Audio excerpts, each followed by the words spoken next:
The war in the Middle East is now 3 weeks old and more countries are involved, and we just attacked one of their biggest oil terminals. What does this mean? Crude's at $100 almost. This is going systemic. But what does systemic mean and how is it going to affect you? That's what you're going to find out in the Bullionite moment, right?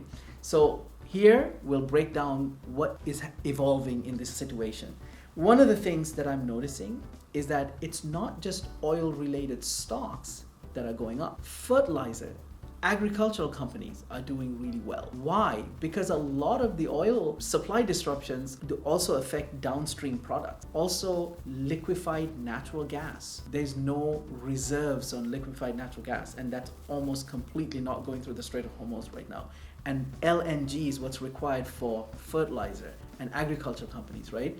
The fertilizer companies or agricultural companies that have done really well in the last 3 weeks, CF Industries went from $96 to $137. MOS, Mosaic Industries, went from $24 to $32. And Nutrien went from $60 to $85. NTR, so CF, MOS, NTR.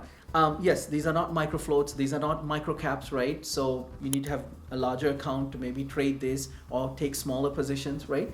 But they're showing you a significant move. Like when something goes from $24 to $32 or $96 to $137, you know there's a systemic problem, okay? Now here's the reason why this is a problem. The International Energy Agency, they released 400 million barrels of oil from their strategic reserve. Did nothing to the price of oil. Oil went to $100 over the weekend. Why? Because this is not a quick fix situation.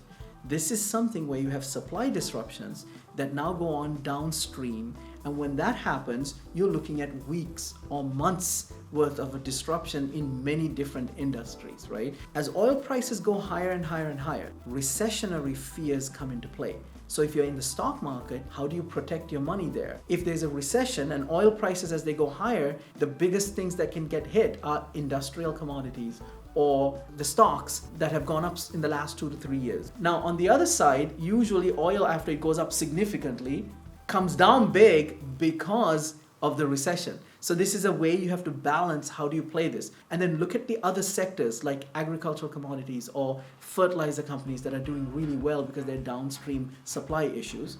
And that's the way to protect yourself and also take advantage of what's going on now.